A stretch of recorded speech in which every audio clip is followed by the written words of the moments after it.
يا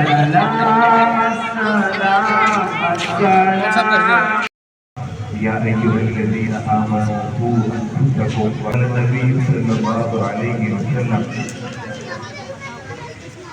القرآن حجة لك أو عليك أو كما قال النبي صلى الله عليه وسلم. میرے انتہائی معزز مکرم محترم سامعین، حافظ صاحب نے ماشاءاللہ قرآن پاک شروع کی. وہ بادشاہ کے سامنے جب یہ تلاوت کی گئی تو وہ بادشاہ اور اس کے جتنے حواری تھے، عیسائی تھے، انہوں نے قرآن پاک سنا تو روایتوں میں آتا ہے اور قرآن نے مضمون نقل کیا کہ ان کی آنکھوں سے ٹپ ٹپ ٹپ آنسو جاری ہو گئے. وَإِذَا سَمِعُوا مَا أُنزِلَ إِلَى الرَّسُولِ، جب وہ قرآن کو سنتے ہیں، تَرَىٰ أَعْيُنَهُمْ تَفِيضُ مِنَ الدَّمْعِ مِمَّا عَرَفُوا مِنَ الْحَقِّ، کہ وہ اس قرآن کو سمجھتے ہیں، جانتے ہیں، یقین ہے ان کو کہ برحق کتاب ہے، باوجود مسلمان نہیں ہے لیکن وہ غیر مسلم ہو کر قرآن کی حقانیت سے اتنے مرعوب اور اتنے متاثر ہوتے ہیں کہ ان کی آنکھوں سے آنسو جاری ہو جائے. تو کتنا طاقتور کلام ہے کہ اللہ نے وہ قرآن سننے کی اور سنانے کی ہمیں توفیق عطا فرمائی. پھر اس قرآن پاک کے نازل کرنے کا اللہ نے مقصد بھی بتایا. ہم نے اس قرآن کو کیوں نازل کیا؟ اِنَّ هَٰذَا الْقُرْآنَ يَهْدِي لِلَّتِي هِیَ أَقْوَمُ، یہ قرآن ہدایت کا راستہ دکھاتا ہے، ہدایت کی کتاب ہے. اب ہدایت کسے ملے گی؟ جو قرآن پاک کو، اس کے مضامین کو سمجھے گا، پڑھے گا، اپنی زندگی میں لائے گا. ہر چیز کے اپنے کچھ آداب ہوتے ہیں، قرآن کے بھی کچھ حقوق اور آداب ہیں. سب سے پہلا حق قرآن کا جو مسلمانوں کے ذمہ ضروری ہے وہ یہ ہے کہ قرآن پاک کے الفاظ کو درست طور پر پڑھنا ہے، اس کی تلاوت صحیح طور پر مسلمان کر سکے. ایک تو وہ قرآن ہے جو بچپن میں سنا تھا، وہ بڑے بوڑھوں سے سنا تھا اور وہی بچپن تک چلا آ رہا ہے. اس میں کتنی سارے نقص اور غلطیاں ہوگی، وہ اگر ہم علماء قرآن حافظ صاحبان کے پاس بیٹھ کر اس کو تھوڑا تھوڑا سنائیں، بھائی ہم نے بچپن میں پڑھا تھا، الفاظ کا پتہ نہیں صحیح ہے یا نہیں ہے، آپ تھوڑا سنیں، ہماری غلطیاں ہو تو ہمیں بتائیں تاکہ موت سے پہلے ہمارا قرآن پہ درست ہو جائے. حدیث بات میں آتا ہے جو آدمی علم سیکھنے کے لیے نکلتا ہے، راستے میں اس کی موت آتی ہے، قیامت میں اللہ علماء کی سب پہ جگہ دے گی. تو جس آدمی نے قرآن سیکھنے کی نیت کی کہ میں اس کی تجوید درست کروں، الفاظ میرے صحیح ہوں، اور روزانہ ایک ایک آیت، دو آیتیں صحیح تلفظ سے پڑھنے کی نیت کر کے کوشش شروع کر دی. اب پتہ نہیں اس کی زندگی میں وہ پورا ہوگا نہیں ہوگا، لیکن اگر وہ اسی طرح سیکھتے سیکھتے مر گیا، قیامت میں اللہ اس کو قرآن والوں کے سامنے کھڑا کرے. تو پہلا حق قرآن کا ہے کہ اس کی تلاوت صحیح ہو، اور تلاوت کے لیے وقت نکالنا. جس طرح ہم کھانے کے لیے، سونے کے لیے اور دیگر ضروریات کے لیے وقت نکالتے ہیں اور اس کا وقت ہماری زندگی کا ایک لازمی حصہ ہوتا ہے، اسی طریقے سے قرآن کی تلاوت کے لیے بھی ہماری زندگی میں ایک لازمی حصہ ہونا چاہیے.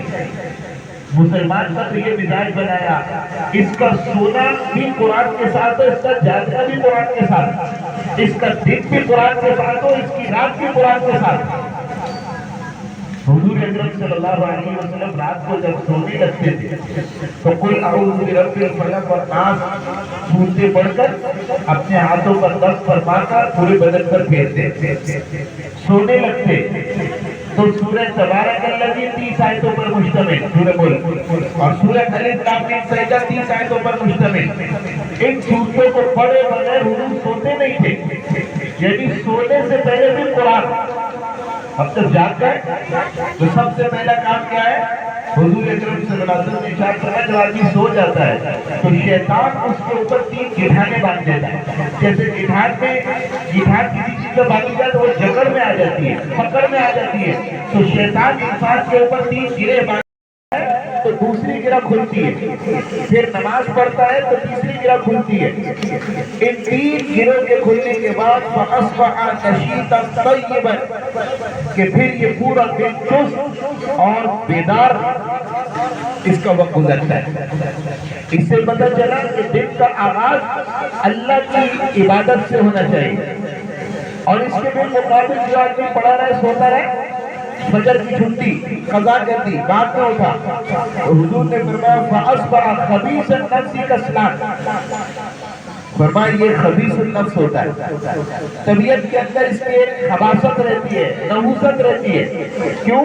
دن کا آغاز اللہ کی نافرمانی سے ہوا، تو فجر پڑھ لی، فارغ ہو گئے، اب دن کا آغاز ہو گیا، اب کیا کرنا ہے؟ فرمایا من قرأ یاسین فی صدر النہار قضیت حوائجہ، جو صبح سورہ یاسین کی تلاوت کر لے، دن بھر کی اللہ پاک اس کی حاجتوں کو، ضرورتوں کو اپنے خزانہ گھر سے پورا کرتے ہیں، صبح بھی قرآن سے ہو رہی ہے۔ تو میرے عزیز دوستوں بزرگوں، قرآن کی تلاوت یہ قرآن کا پہلا حق ہے۔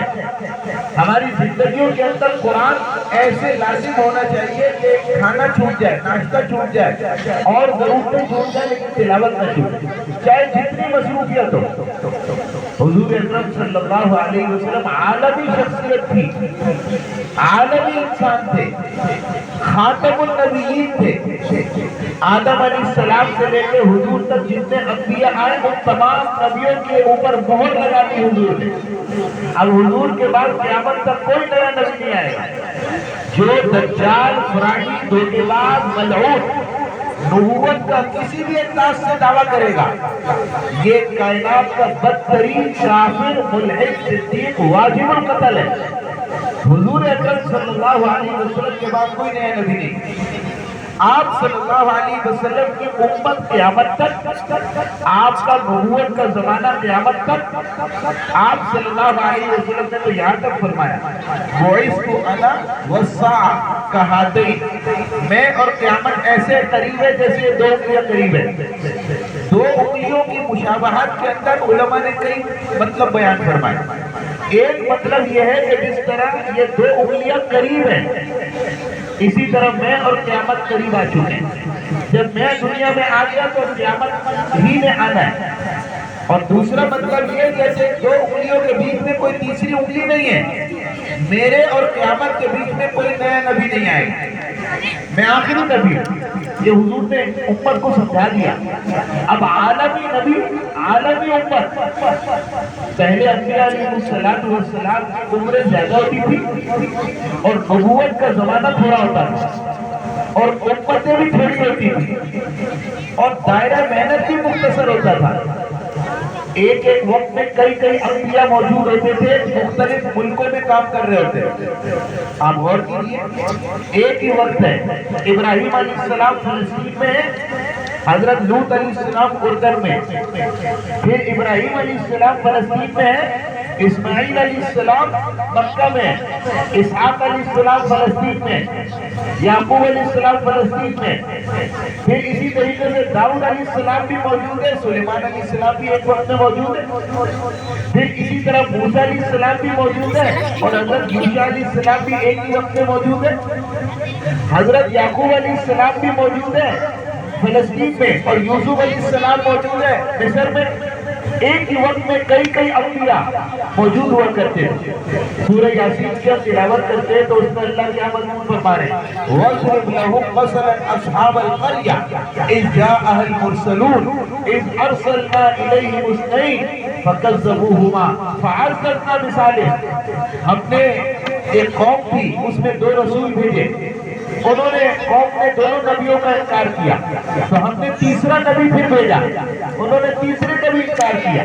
ہر ایک وقت میں کئی نبی ہوا کرتے تھے، لیکن حضور اکرم صلی اللہ علیہ وسلم کی بعثت ہوئی، اب دنیا میں کوئی نیا نبی نہیں آئے۔ اب آپ صلی اللہ علیہ وسلم کا اتنا لمبا زمانہ، لیکن اس کے باوجود عالمی ایک شخصیت ہونے کے حضور کی ذمہ داریاں کتنی ہوتی تھی؟ یہاں تو ایک بیوی، دو بلوکڑے، دو بچے، ان کو پالنے کے لیے آدمی کی زندگی فنا ہو جاتی ہے۔ اس کے لیے آدمی کی صبح سے لے کے شام تک اور شام سے لے کے رات تک اور رات دھوپ، اسے نہ رشتے داروں سے نبھانے کا وقت ملتا ہے، نہ اسے دیگر چیزوں کا وقت ملتا ہے۔ بھائی وقت نہیں ہے، وقت میں برکت نہیں ہے، اپنے بیوی بچوں کا پورا کروں یا اوروں سے جا کے میل ملاقات کروں؟ ایک بیوی دو بچوں کو پالنے کے لیے پوری زندگی مصروف۔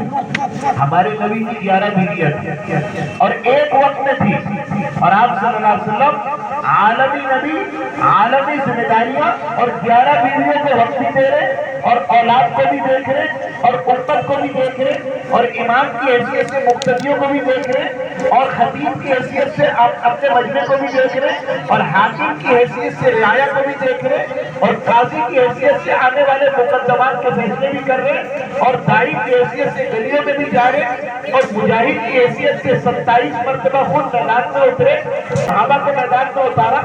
اتنی عالمی مصروفیات کے باوجود قرآن کی تلاوت نہیں چھوڑتی۔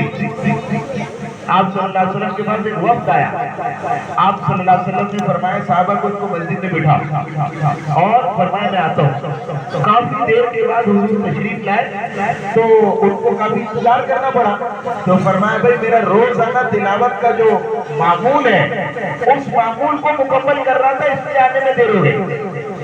یعنی اپنی مصروفیات بھی دیکھنی ہے لیکن تلاوت کو بھی نہیں چھوڑنا ہے۔ ہم قرآن پاک کو اگر دیکھیں 30 پاروں پہ تقسیم ہے نا قرآن پاک، پھر اس کو اگر رکوع میں دیکھیں تو 540 رکوع ہے اس میں، پھر اس کے اندر سورتیں دیکھیں تو 114 سورتیں، پھر اس کے اندر منزلیں دیکھیں تو اس میں 7 منزلیں۔ یہ جو 7 منزلیں اس کا کیا مطلب ہے؟ ہم دیکھتے نا قرآن کے اطراف کے کناروں پر لکھا ہوتا ہے منزل 1 منزل 2 منزل، یہ 7 منزلیں کہاں سے آئی، کیسے ہوئی؟ منزل کہتے ہیں کسی جگہ پر ٹھہرنا۔ آدمی سفر کر رہا ہے، راستے میں اسٹیشن پر گاڑی ٹھہرتی ہے، یہ منزل ہے، پھر آگے چلتی ہے دوسرے اسٹیشن پہ ٹھہرتی ہے، یہ منزل ہے۔ تو سفر کے دوران کسی جگہ آدمی تھوڑی دیر رک جائے، ٹھہر جائے، اس کو منزل کہتے ہیں۔ صحابہ رضی اللہ عنہ کا معمول یہ تھا 7 دن میں قرآن کی تلاوت مکمل کرتے تھے، تو ہر روزانہ ایک منزل پڑھ کے ٹھہر جاتے ہیں، پھر دوسرے دن دوسری منزل، تیسرے دن تیسری منزل، اور ایک ہفتے میں ایک قرآن مکمل ہوتا تھا۔ اب یہ جو منزلیں اگر ان کو ہم اپنی ذہن میں یاد رکھنے کے لیے ایک لفظ ذہن میں رکھیں تو اس لفظ میں 7 منزلوں کے نام یاد ہو جائے۔ فمی بشوق، فمی بشوق، فا سے فاتحہ، یعنی پہلی منزل قرآن کی شروع ہوتی ہے سورہ فاتحہ سے، پھر آتا ہے میم، میم کا مطلب مائدہ، دوسری منزل سورہ مائدہ سے شروع ہوتی ہے، پھر آتا ہے یا سورہ یونس، تیسری منزل سورہ یونس سے شروع ہوتی ہے، پھر آتا ہے با سورہ بنی اسرائیل، چوتھی منزل یہاں سے شروع ہوتی ہے، پھر آتا ہے شین سورہ شعراء، 5ویں منزل یہاں سے شروع ہوتی ہے، پھر آتا ہے واو والصافات، 6ٹھی منزل یہاں سے شروع ہوتی ہے، پھر آتا ہے قاف سورہ قاف، یہاں سے 7ویں منزل شروع ہو رہی ہے۔ یعنی صحابہ ایک ایک منزل روز پڑھتے تھے تلاوت میں اور 7 دن میں ایک قرآن مکمل ہوتا ہے۔ تو وہ معمول صحابہ کا ایسا امت کے اندر منتقل ہوا کہ منزلیں 7 متعین کر دی گئی۔ اور اس سے عجیب بات ذکر کروں، بعض صحابہ کا تو اس سے بھی آگے کا معمول تھا، وہ 3 دن میں قرآن مکمل کرتے تھے، 3 منزلوں پر۔ یہ جو 3 دن کی ختم کی منزلیں تھیں، اگر ایک کے لفظ کو یاد کرے 3 منزلیں تو فیل، سورہ فیل ہے نا، فا یا لام، فیل پہلی منزل سورہ فاتحہ، ایک دن میں سورہ فاتحہ سے پڑھتے، دوسری منزل لقمان تک دوسرے دن تلاوت کرتے، اور لقمان سے لے کر اخیر والناس تک تیسرے دن۔ یعنی گویا کہ عام صحابہ 7 دن میں ختم کرتے، اور جو بہت زیادہ عظیمت کے درجے کے عمل والے صحابہ وہ 3 دن کے اندر قرآن کو مکمل کرتے۔ یہ کیوں؟ کیونکہ قرآن جس کی زندگی میں ہوگا اس کے دل کو اللہ روحانیت سے بھر دے گا۔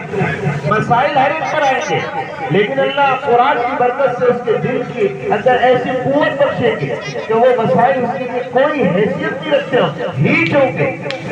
آپ غور کیجیے، دنیا کے اندر اگر آدمی کو کسی جگہ خوف ہو تو آدمی خوف میں اپنا نام ہی بھول جاتا ہے۔ اچانک سے کوئی خوف کا ماحول آ جائے، کوئی اچانک سے کوئی خوف کی پریشانی کی خبر مل جائے تو آدمی ذہنی طور پر اتنا مفلوج ہوتا ہے کہ اپنا نام بھول جاتا ہے۔ جیسے حضرت عائشہ رضی اللہ عنہا پر جب تہمت لگی تو حضرت عائشہ رضی اللہ عنہا کو منافقین کی تہمت لگانے کے بعد اللہ کے نبی نے حضرت عائشہ رضی اللہ عنہا سے فرمایا اے عائشہ اگر تم سے غلطی ہو گئی ہے تم توبہ کرو اللہ معاف کرے اور اگر تم پاک ہو تو اللہ پاک تمہاری برات میں قرآن اتارے. حضرت عائشہ کہتی ہے جب حضور نے فرمایا نا مجھے کہ اگر غلطی ہو گئی تو توبہ کر لو تو کہتی ہے میں اتنے سجدے میں تھی کہ میں حضرت یعقوب علیہ السلام کا نام ہی بھول گئی اور میں نے کہا یوسف کے ابا نے جو کہا تھا فصبر جمیل میں صبر کروں گی تو میں بھی وہی کہتی ہوں کہ میں صبر کروں. یعنی انسان پریشانی میں بھول جاتا ہے لیکن جن کے سینوں میں قرآن ہو اللہ پاک ان کو پریشانیوں میں ایسا دل ان کا مضبوط رکھتا ہے کہ وہ اشعار پڑھتے ہوئے دنیا سے جاتے ہیں. شعر و شاعری تو آدمی اسی وقت کرے گا جب دل ایک دماغ ایک دم ریلیکس ہوگا مطمئن ہوگا. خوف کے وقت میں شعر کہاں سے یاد آتے ہیں لیکن صحابہ قرآن سے جڑے ہوئے تھے. اللہ نے ان کی زندگیوں میں ایسا انقلاب برپا کیا کہ وہ انتقال ہو رہے شہید ہو رہے اور اشعار پڑھتے ہوئے دنیا سے جا رہے. حضرت خبیب رضی اللہ عنہ کو سولی پر لٹکایا جا رہا ہے اور 300 نیزے لے کر جو ہے دشمن ان کے جسم کو بھی چھٹی کرنے والے اور ان کے جسم کے گویا بوٹیاں بوٹیاں ہو جائیں گے. اس موقع پر ان سے کہا جا رہا ہے کہ اس وقت اس موقع پر وہ اشعار پڑھ لیں اور فرما رہے ہیں فَلَسْتُ أُبَالِي حِينَ أُقْتَلُ مُسْلِمًا عَلَىٰ أَيِّ جَنبٍ كَانَ لِلَّهِ مَصْرَعِي وَذَلِكَ فِي ذَاتِ الْإِلَٰهِ وَإِن يَشَاء يُبَارَكُ فِي أَوْصَالِ كُلِّ شَلْوٍ مُمَزَّعٍ. میں کوئی پرواہ نہیں ہے مجھے میں کلمے پر میری موت آ رہی ہے اور مجھے یقین ہے میرا اللہ میری بوٹی بوٹی میں برکت نازل فرمائے. تو جب آدمی قرآن کے ساتھ جڑا ہوتا ہے تو موت بھی ایسی اطمینان کے ساتھ اس کی آتی ہے. تو میرے عزیز دوستو قرآن کا ایک حق ہے اس کی تلاوت. اب صحابہ تو 3 دن میں 7 دن میں ختم فرماتے تھے. اگر ہمارے پاس اتنا اوقات اتنا وقت نہ ہو اور اس ذریعے قربانی مشکل ہے تو ہم 1 مہینے میں روزانہ ایک پارہ پڑھنے کا اہتمام کریں. جن کی رفتار اور ہلکی ہے آدھا پڑھ لیں اور ہلکی ہے 1 پاؤ پڑھ لیں لیکن روزانہ جس طرح دیگر ضروریات پوری ہوتی تلاوت کے لیے ضرور وقت نکلے. یہ اللہ کے نبی کو اللہ فرما رہے یتلو علیہم آیاتی آپ قرآن کی تلاوت کر کے اس کو سنائیے. تو ہمارے لیے ضروری ہے اپنے گھر میں قرآن کی تلاوت کا اہتمام کریں گھر والوں کو قرآن سنائیں. صرف دکان میں صبح فجر کے بعد یہ دکان کھولی اور سورہ یاسین ٹیپ پہ لگا دی اور جھاڑو مار رہے دکان صاف کر رہے اگربتی جلائی ہوئی ہے اور سورہ یاسین کی تلاوت ہو رہی ہے یہ کافی نہیں ہے. پڑھنا پڑے گا قرآن کا پڑھنا سننا ہر اعتبار سے برکت ہے لیکن قرآن کو گھر میں پڑھ کر سنایا جائے اس کی برکت ہے.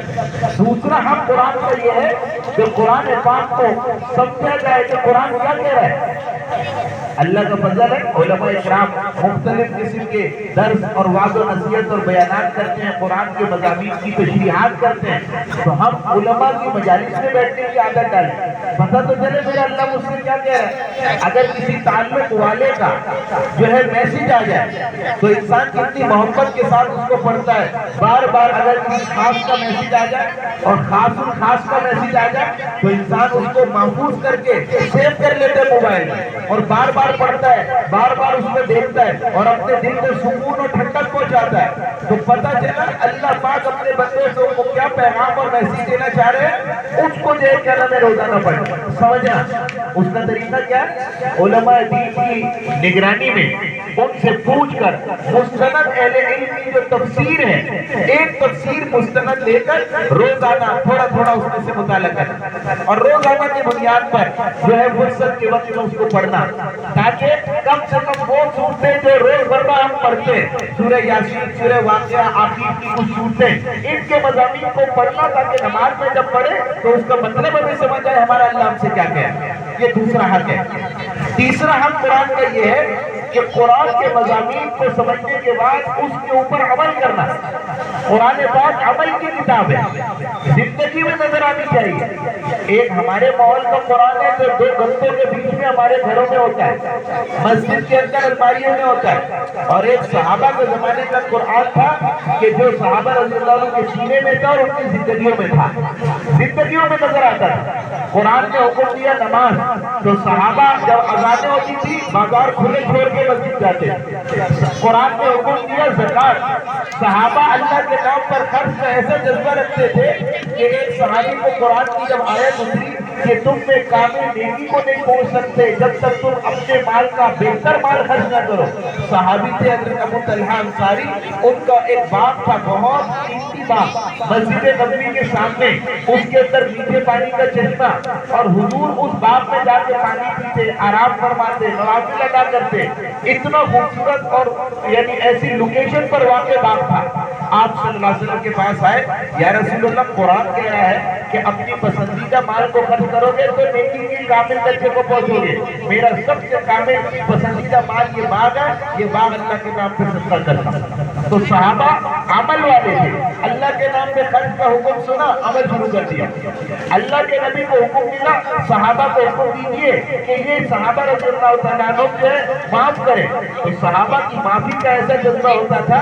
حضرت ابو بکر رضی اللہ عنہ کی بیٹی حضرت صدیقہ عائشہ رضی اللہ عنہا پر تہمت لگی, تو منافقین کے ٹولے نے تہمت لگائی. اب منافقین نے جب حضرت عائشہ پر تہمت لگائی تو ان میں چند 3 مسلمان تھے جو اپنی سادگی میں پروپیگنڈے کے شکار ہو گئے. وہ بھی اس کے اندر یہ ہاں میں ہاں ملانے لگ گئے. ان میں ایک تھے حضرت مصطح, پکے ایمان والے تھے لیکن غلط فہمی کی وجہ سے پروپیگنڈے کے شکار ہو گئے. تو حضرت مصطح یہ وہ صاحب تھے, حضرت ابو بکر ان کے گھر میں راشن دیتے تھے ہر مہینے, اور پورا گویا ان کے گھر کا انتظام خرچہ حضرت ابو بکر اٹھاتے تھے. جب یہ واقعہ ہوا کہ انہوں نے حضور حضرت ابو بکر کی بیٹی کے معاملے میں پروپیگنڈے کے شکار ہوئے, اپنا حصہ بھی ان کا آ گیا, تو حضرت ابو بکر نے قسم کھائی, خدا کی قسم آج کے بعد مصطح کو راشن بس, اس نے میری بیٹی میں تہمت کے معاملے میں شکار ہوئے اور غلط فہمی کے شکار ہو گئے, انہوں نے قسم کھا لی آج کے بعد مصطح پہ خرچ نہیں کروں. اللہ نے قرآن اتارا, وَلَا يَأْتَلِ أُولُو الْفَضْلِ مِنْكُمْ وَالسَّعَةِ, کہ فضیلت والے لوگوں کی یہ عادت نہیں ہوتی کہ وہ بدلہ لے, وہ تو معاف کرتے ہیں, درگزر کرتے ہیں. حضرت ابو بکر نے جب یہ آیت سنی تو فرمایا جتنا پہلے دیتا تھا اس سے ڈبل دوں گا, اور فرمایا میں نے مصطح کو معاف کیا.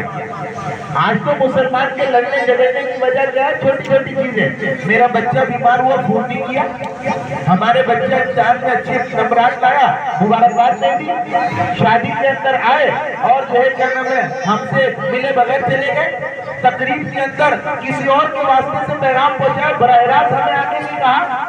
یہ مسلمان کے لڑنے کی کوئی وجہ, یہ کوئی چھوٹی چھوٹی وجہ آپس میں لڑنے بڑھنے کی ہے؟ مسلمان تو بڑے بڑے صدموں کو اپنے اندر رکھ کر جینے والا ہوتا ہے. تو میرے عزیز دوستو, معاف کرنے کا جذبہ یہ قرآن کہہ رہا ہے. پھر قرآن یہ بھی کہہ رہا ہے کہ عصبیت نہیں ہونی چاہیے, خاندانی بنیاد پر, قومیت کی بنیاد کے نعرے نہیں لگنے چاہیے, بلکہ ایک اللہ کی نظر میں وہی معتبر ہے, وہی پسندیدہ ہے کہ جو تقوی والا ہے. لا فضل لعربی علی عجمی ولا عجمی علی العربی ولا اسود علی احمر ولا احمر علی اسود الا بالتقوی. کسی عرب کو عجم پہ, کسی عجم کو عرب پر, کسی کالے کو گورے پر, کسی گورے کو کالے پر کوئی فضیلت نہیں, صرف تقوی کی بنیاد. جو اللہ کا جتنا قریبی ہوگا وہ اللہ تقوی والا ہوگا, وہ اللہ کے قریب ہوگا. میں فلانی پارٹی سے تعلق رکھتا ہوں, میں فلانے خاندان سے تعلق رکھتا ہوں, میں اردو اسپیکنگ ہوں, وہ فلانا پٹھان ہے, وہ فلانا سندھی مہاجر بلوچ ہے, وہ فلانا جٹ ہے, میں شیخ ہوں, میں فلانے خاندان کا ہوں. بھلا یہ بھی چیزیں پر فضیلت کی ہے؟ حضور اکرم صلی اللہ علیہ وسلم نے ساری قوموں کو ایک سب میں لا کے کھڑا کیا. عرب اور عربوں میں جو قریش, پورے عرب میں جو سب سے طاقتور لوگ تھے وہ قریش تھے. قریش میں حضور کے چچا ہیں حضرت عباس, حضور کے چچا ہیں حضرت حفصہ, حضور کے چچا زاد بھائی ہیں, پھوپھی زاد بھائی ہیں. یہ سب بھی حضور کی صفوں میں کھڑے ہوتے تھے, بیٹھتے تھے آ کر. اور حبشہ سے آنے والے حضرت بلال ہیں, وہ بھی انہی صفوں میں بیٹھتے تھے. اور روم سے آنے والے حضرت صہیب ہیں، وہ بھی انہی صفوں میں بیٹھتے تھے، اور ایران سے آنے والے حضرت سلمان فارسی ہیں، وہ بھی انہی صفوں میں بیٹھتے تھے۔ غرض یہ میرے عزیز دوستو کہ خاندانیت کی بنیاد پر، قبیلے اور قوموں کی بنیاد پر کوئی تفریق نہیں ہے اسلام۔ سارے مسلمان اللہ کی نظر میں ایک ہی صف میں کھڑے ہو گئے، محمود و عیاض، نہ کوئی بندہ رہا نہ کوئی بندہ نواز۔ یہاں اللہ کے دربار میں کوئی تفریق نہیں۔ تو میرے عزیز دوستو بزرگوں، مسلمان ہر ایک کو اپنا بھائی سمجھتا ہے، اسلام کی بنیاد پر اپنا بھائی سمجھتا ہے، اور اللہ نے دنیا میں دو ہی قسمیں بنائی ہے، خلقکم فمنکم مؤمن ومنکم کافر۔ بس یہ دنیا میں دو تقسیمیں، ایک مومن طبقہ ہوگا یا کافر طبقہ ہوگا۔ ہماری پہچان مسلمان ہے، ہم سے پوچھے گئے کون ہے؟ مسلمان ہے۔ اسلام سے ہماری پہچان ہونی چاہیے، قومیت سے، خاندانوں سے، زبانوں سے ہماری پہچان نہیں ہونی چاہیے، یہ تو صرف تعارف کی چیز ہے۔ تو میرے عزیز دوستو، قرآن نے کہا کہ یہ نعرہ نہیں لگنا چاہیے۔ اسی طریقے سے قرآن پاک حکم دے رہا ہے کہ والدین کے ساتھ تمہارا حسن سلوک ہونا چاہیے۔ اللہ نے اپنے بات قرآن میں جن کا تذکرہ کیا وہ ماں باپ ہے، فرمایا وَقَضَىٰ رَبُّكَ أَلَّا تَعْبُدُوا إِلَّا إِيَّاهُ وَبِالْوَالِدَيْنِ إِحْسَانًا، کہ اللہ نے فیصلہ کیا ہے کہ اللہ کے ساتھ کسی کو شریک نہ کرو، اور ماں باپ کے ساتھ حسن سلوک کرو۔ اور ماں باپ کے ساتھ نافرمانی کا جو عنصر اولاد میں آتا ہے، اس کے پیچھے ایک بڑی وجہ ماں باپ کی کوتاہی ہوتی ہے کہ ماں باپ نے اولاد کو دین نہیں سکھایا، تو اب یہی اولاد ماں باپ کی آنکھوں کے لیے کانٹا بن گئی۔ تو اب ماں باپ جو رو رہے ہیں اور پریشان ہو رہے ہیں ہماری اولاد ہمارے ہاتھ سے نکلی، اس کے پیچھے ماں باپ کی کوتاہی ہے کہیں نہ کہیں، انہوں نے دین نہیں سکھایا۔ دین سکھاتا ہے ماں باپ کے حقوق، اولاد کے حقوق، رشتہ داروں کے حقوق، غریب امیر کے حقوق، رعایا حاکم کے حقوق، مزدور ملازم کے حقوق، یہ تو دین سکھاتا ہے۔ لہذا اپنی اولادوں کو دین سکھانا۔ قرآن کیا کہہ رہا ہے؟ اے ایمان والو، اپنے آپ کو اور اپنی اولادوں کو گویا کہ جہنم کی آگ سے بچاؤ جس کا ایندھن آگ اور پتھر ہے۔ اس آیت کی روشنی میں علماء نے یہ ذکر کیا، ہر آدمی پر اپنے بیوی، بچوں اور ماتحتوں کو دین سکھانا فرض عین ہے۔ جیسے نماز پڑھنا فرض ہے، اسی طرح اس کے دین کی فکر بھی فرض عین ہے۔ صرف ان کو کھلانا پلانا کافی نہیں ہے، وہ تو ایک انسان کے علاوہ حیوانات بھی کرتے ہیں، اپنے بچوں کو پالنا وہ بھی کرتے ہیں۔ انسان میں کیا تمیز ہے، فرق ہے، وہ یہ کہ ان کو دین سکھانا۔ اس لیے یہ قرآن کا حق ہے ان کو دین سکھانا۔ اور ایک اور آخری حق کیا ہے؟ قرآن پہ عمل کرتے ہوئے اس کو آگے دوسروں تک پہنچانا۔ جتنا دین کی بات مجھے معلوم ہو، مستند ذریعوں سے پہنچی ہو، اس کو میں آگے پہنچاؤں۔ پتہ نہیں میرے کہنے سننے سے کوئی ایک آدمی بھی عمل پر آ گیا تو میری نجات کے لیے کافی۔ ایک چھوٹا سا واقعہ سنا کے بات ختم کریں۔ ہمیں نہیں پتا ہوتا کہ ہم جو بات کر رہے ہیں کس کے دل پہ کب کہاں سے کس طرح اثر انداز ہو رہی ہے۔ وہ تو دعا ہو گئی، بات ختم ہو گئی، لیکن کس کے دل پہ کیا اثر ہوا وہ اللہ جانتا اور بندہ جانتا ہے۔ رائیوڈ کے ایک بزرگ تھے مولانا جمیل صاحب رحمۃ اللہ علیہ، رائیوڈ مرکز کے جو امام تھے، انتقال ہو گیا۔ مغرب کی نماز کے بعد ان کا بیان تھا، ان کی مجلس میں موجود تھے، انہوں نے سنایا کہ میں ایک مرتبہ نماز سے فارغ ہو کر ممبر پر بیٹھنے لگا بیان کے لیے، تو ایک نوجوان نے مجھے ہاتھ سے سہارا دیا اور میں اس کے ہاتھ پر سہارا لے کے بیٹھا۔ تو اس کے بعد میں نے اس نوجوان سے کہا تم کہاں سے آئے ہو، کس لیے آئے؟ اس نے کہا حضرت میں 4 مہینے لگانے کے لیے تبلیغ میں آیا۔ حضرت فرماتے ہیں میں نے اس کو ایک جملہ کہا کہ بھائی تم اتنے خوبصورت نوجوان صحت مند ہو، تم عالم کیوں نہیں بن جاتے ہو؟ عالم بن جاؤ، مدرسے میں لگو، عالم دین بن جاؤ۔ کہتے بس یہ میں نے ایک جملہ کہا، 10-15 سیکنڈ لگے ہوں گے اس کے اندر اور بات آئی گئی ہوگی، ختم ہو گئی۔ کہتے یہ واقعہ گزر گیا، 10 سال گزر گئے۔ 10 سال کے بعد ایک خوبصورت نوجوان پگڑی، امامہ، شلوار کرتے میں میرے پاس آیا اور مجھے آ کر کہا حضرت مجھے پہچانا؟ میں نے کہا نہیں۔ کہا وہ جو 10 سال پہلے آپ نے ایک جملہ کہا تھا نا وہ میرے دل میں کھپ گیا، میرے دل کی گہرائی میں اترا۔ میں 4 مہینے لگا کے واپس گیا، مدرسے میں داخلہ لیا، عالم دین بنا۔ اب سال لگانے کے لیے کیا آیا وہ تبلیغ میں، ایک جملے میں زندگی بدل دی۔ تو ہمیں نہیں پتا ہوتا ہمارے کہنے سننے سے کس کی زندگی میں انقلاب آئے۔ اس لیے ہم جو ہے قرآن احکام کو علماء کی مجلس سے سیکھیں، اپنے گھر والوں کو، دوست احباب کو جا کر بتائیں، اور ان کو بتانے کی برکت سے اللہ ہمیں بھی عمل کی توفیق دے گی۔ اللہ تعالیٰ جو کہا گیا سنا گیا عمل کی توفیق عطا فرمائے، اور قرآن پاک کے مطابق ہمیں زندگی گزارنے کی توفیق عطا فرمائے۔ وآخر دعوانا ان الحمد للہ رب العالمین۔ كما أنت أهله، وافعل بنا ما أنت أهله، فإنك أهل التقوى وأهل المغفرة. ربنا آتنا في الدنيا حسنة وفي الآخرة حسنة وقنا عذاب النار. اللهم لك الحمد حمدا دائما مع دوامه، ولك الحمد حمدا خالدا مع خلوده، ولك الحمد حمدا لا يريد قائله إلا رضاك، ولك الحمد حمدا لا منتهى له دون مشيئتك.